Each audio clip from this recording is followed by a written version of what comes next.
A couple of weeks back, I made a video talking about the fact that I was constantly switching between the Pixel Fold and the OnePlus Open. And while I was doing this, I was also switching watches every time I would switch phones. Pixel Watch here with the OnePlus Open, I was using a TicWatch Pro 5, and it was getting really annoying because I couldn't decide between my phones, and that was making me change watches entirely too much, which is very frustrating. So I decided to do something about it.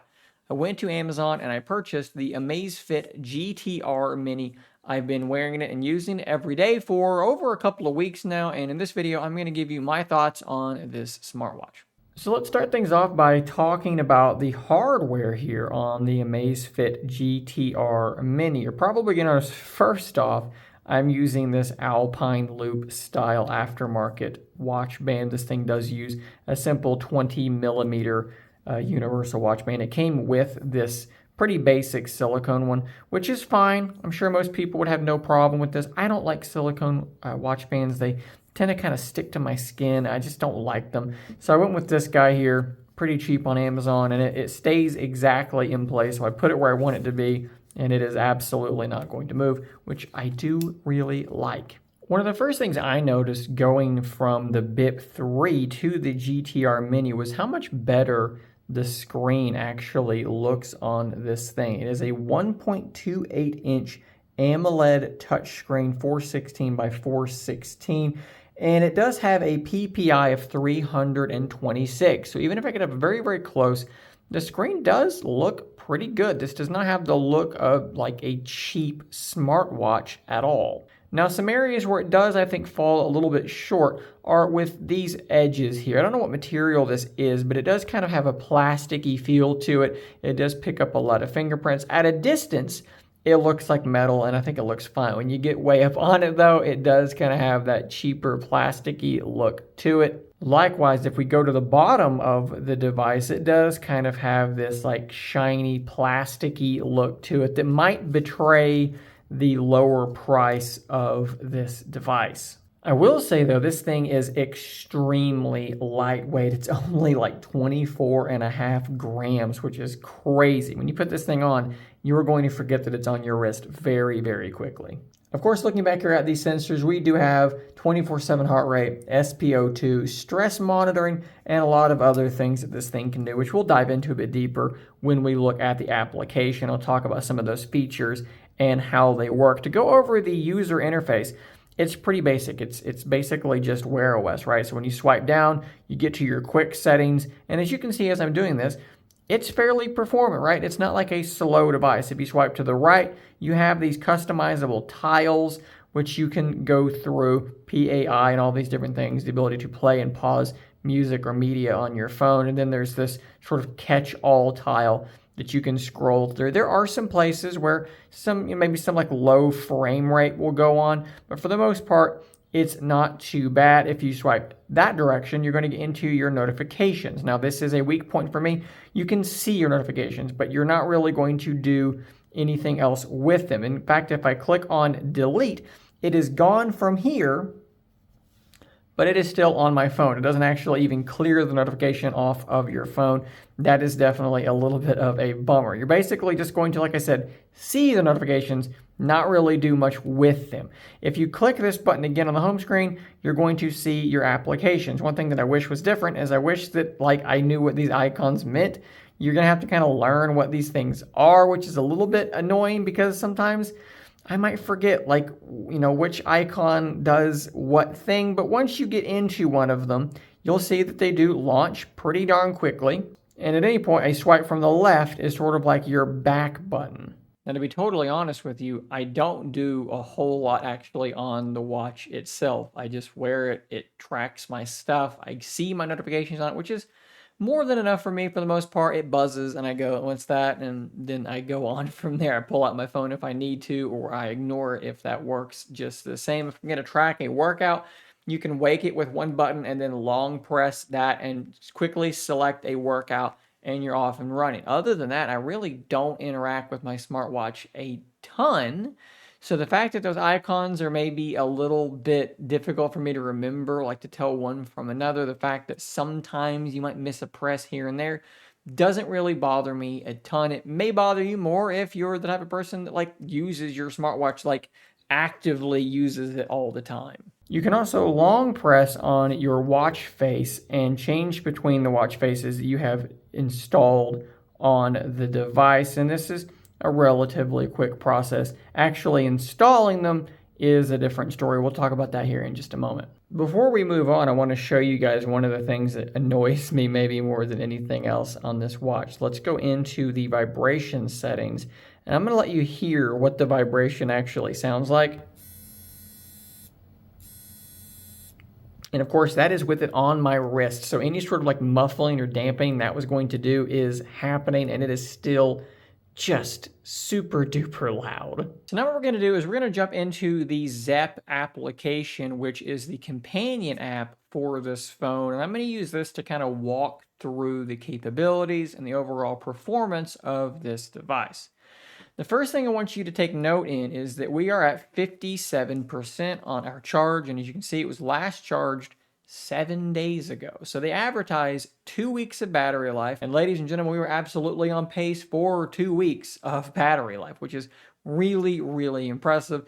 And that just basically means for me, I just don't really ever have to think about this watch. You know, every 2 weeks, I charge it up for 45 minutes or whatever it might be, and I'm good for another 2 weeks. That's awesome. Jumping back to the main menu, let's just kind of go through these. So of course, it is going to do your step tracking. Now, in my experience, it might not be the most accurate step tracker around. And what I mean by this is, and this also kind of goes back to the GPS stuff, we'll talk about this stuff a bit more in depth later. There are times when I go for long walks where I know about where a mile is based on other trackers I've used, and it always seems to be a little bit late, right? So I've already hit that point and gone maybe another eighth of a mile or so, and then it's telling me that I'm at a mile. So it might not be the most accurate step tracker in the world. Keep that in mind. Something I do really like about this is PAI. So what this is, if I close this out, an indicator of individual physiological activities. And I really love trying to keep this number as close to 100 as I can. As you can see, I have trailed off the last couple of days. I've been dealing with some headache issues and I just haven't had it in me to do proper workouts. But I like to keep it near 100. So when I see that my PAI is 59, what that encourages me to do, I'm like, man, it's too low. So I'm going to get up. I'm going to maybe grab my headset and play like a boxing game and track it on my watch and get my heart rate up for 15 minutes and maybe score 15 points on my PAI and keep that up. I really do enjoy that, and it's something that kind of keeps me in check and keeps me exercising. Workout history,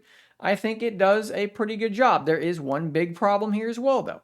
It frequently has my maximum heart rate much higher than it absolutely is. I do not ever have my heart rate at 178. That just does not happen when I'm doing these boxing games and things like that. And I'm basing this off of boxing doing the exact same thing using other trackers, using my Pixel Watch 1 or 2, using my Samsung Galaxy Watch Pro 5, I think was the one that I ended up having, using my Mobvoi TicWatch, using other Fitbit devices, right? Like I normally peak somewhere in like the 150 range. It'll have me all the way up to 178 at times, and that is just absolutely not true. Now, the average is therefore also being skewed by this. When I play these boxing games, I really do push the pace quite hard, but I don't think that my max was 178, and I don't think my average was 152. I think that my max is probably closer to 150. Average, based on past experience with other trackers, probably closer to like the 125, 130 range. So these things are overblown. I saw the exact same behavior with my Amazfit BIP 3. They both blew these numbers a bit out of proportion, so definitely keep that in mind. If you need this stuff to be exact or to at least be very close, this might not be the watch for you. Now, when you're tracking a walk or a run, you will get that GPS path that you did use. Now, I'm not going to show you exactly that because this was too near to my house, and I don't want to show you exactly where I live. North Knoxville is about as good as you're going to get, but you're going to get that trail that you were on. Average speed, average heart rate, calories, all that stuff is there. Again, maybe not the most accurate in terms of those metrics, but it does at least do all of those things. You can see your speed plotted out as well as your heart rate, the zones that you were in, your cadence, all of this stuff is being tracked, which is definitely a nice thing to have. If we jump over to heart rate, you can once again see that this is something that it will do fairly reliably, if not a little bit inaccurately. Now, I find that if I'm just doing normal behavior, I'm not working out, I'm not pushing things too hard, I think that this is fairly accurate. Okay, I think it's pretty close to being realistic. It's only when I start like really like pushing the higher numbers that it seems like something confuses it a little bit. So normal background heart rate, I think, is okay. We do have stress tracking. I find this stuff on pretty much every device I've ever used, with exception to the Pixel Watch 2, to be pretty much useless. These numbers are meaningless to me. They almost all think that I'm just like never stressed at all. And let me just tell you, that is not the case. The stress tracking, much like most watches, completely useless to me. One I forgot to mention that I'll just do this way is VO2 max. If you don't know what that is, you've got a nice little description down there. Basically, it's the maximum amount of volume that can be consumed per kilogram of body weight per minute. And in order to obtain this value, you got to go for a run outdoors for 10 minutes, keep your heart rate up for, as much of the time as possible. They say 75% of your maximum heart rate. And when you're done, you're going to get this VO2 max value. Now, I don't exactly know where my accurate reading is at this moment, but I do know from other trackers, I tend to be in this upper quadrant. I'm probably not in as good a shape as I was maybe 6-8 months ago. So this might be right in the ballpark. I've only done one workout with this watch to track that one that was, a long enough outdoor run in order to track it. I wish that it was something that would be trackable, with other workouts, like other trackers I've used. If I did my boxing thing for more than 10 minutes and my heart rate was high enough, that was good enough to track it as well. So I do wish again that it wasn't just an outdoor run. But with that being said, I think it's probably relatively accurate. So this is a cool one too. So if you're really pushing yourself hard and doing a lot of workouts, it's going to give you a higher number, and it's going to tell you like, hey, you're working out, moderately hard, and it's going to kind of give you an idea of maybe the kind of rest that you're going to need to recover properly. Let's talk about sleep tracking. It's completely useless. It's probably the worst sleep tracking I've used on any watch at all. A good example, in the last couple of days, like I said, I've been having some neck issues with some accompanying headaches and migraine issues. I have not slept well at all. This thing thinks I'm sleeping fantastically well. It thinks I was barely awake at all. This is just not accurate. The sleep tracking, bundle it up, throw it in your garbage can. It's absolutely useless. I'm someone who likes to use sleep tracking on their devices because I don't sleep particularly well in general, and while I do tend to know if I slept well or not, this is something people ask me all the time. I've fielded this question from so many people. Why do you care about sleep tracking? What do you do with this data? Do you not know when you slept well or not? Of course I do.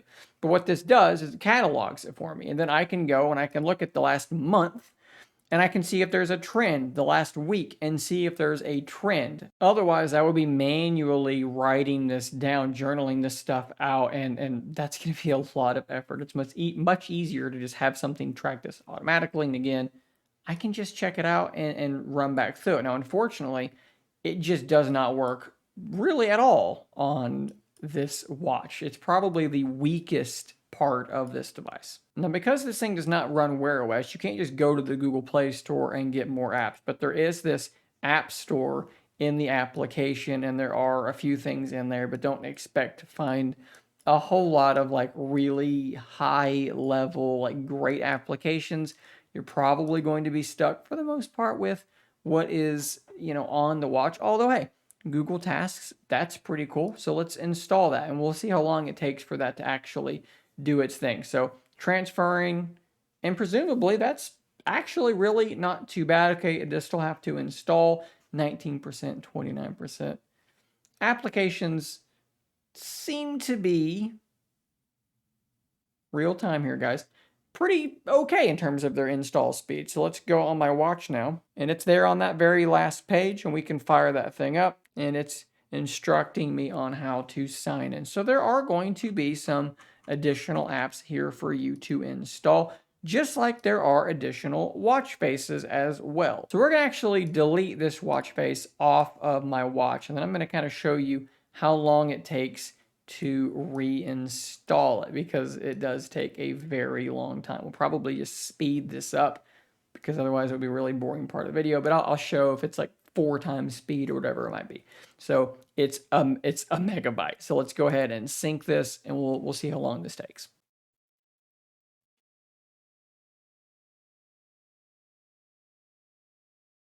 So a little less than a minute, something in that ballpark, is about how long that actually took to do its thing, which is not terrible, but it is a little bit long. Now, once they're actually on your watch, you can swipe between them and switch to them pretty quickly. It's the process of getting them there that does take a long time. One really nice feature is third-party account linking. So I can link this thing up with Google Fit, and everything's going to be sent over there as well. And you can see there are some other applications that it can be syncing to in addition to just Google Fit. And the last thing I want to mention about this watch and about this application is like the biggest reason that I'm using it.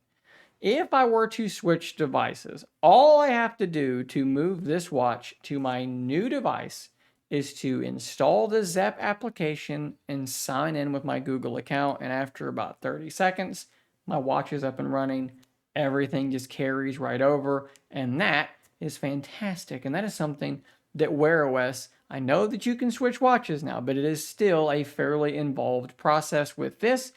It's about 30 seconds and it is done, and that is absolutely fantastic. Overall, this is a watch that is quite flawed in a lot of ways. In its basic functions, it does enough for me to happily use it. In terms of its tracking, it is not this professional grade health tracker that you might hope that it would be. But again, this is also not a particularly expensive device. Let's take a look here. Right now it's $100. $119 is the regular price. Okay, you're not paying for, you know, a $250, $350 Pixel Watch 2. Now, I would tell you that there are probably some basic like Fitbit devices that will track much better, but they're going to be more basic in terms of their appearance and in terms of the screen that is on them. So there is a give and a take there. Personally, I want a watch that has a relatively large, colorful screen, and I want something that's going to switch devices really easily. Your Fitbit's not going to be able to do that either. When you switch devices, it's going to, if I recall correctly with older Fitbits anyways, you have to reset them to switch devices. So again, there is a give and take there. For me, even though some of the tracking stuff is inaccurate to some degree, it's close enough to give me a broad perspective of what is going on, a broad perspective of my tracking. And since I'm not a professional athlete and I'm not currently trying to gain or lose any weight, I think that it's good enough to get that done. And in the meantime, great battery life, good enough when it comes to normal functionality, you know, playing, pausing music and so forth from the watch, seeing my notifications from the watch. All that stuff is right there for me, and it's good enough. That's kind of where I'm at with this watch. It is good enough for me. But hopefully this video will kind of illuminate where it might not be good enough for you, or maybe you don't care about that tracking. Maybe you care about it about as much as I do, and you're like, it's fine, it's close enough. And you think this thing, you know, looks like it would play the part pretty well for you. Again, hopefully this information is valuable. What I'll do is I'll drop an affiliate link in the description down below. If you click that link and make a purchase, I will earn commission off of that purchase. So just keep that in mind as you leave this video. Thanks for watching. Subscribe for more content just like this. And until next time, stay nerdy, man.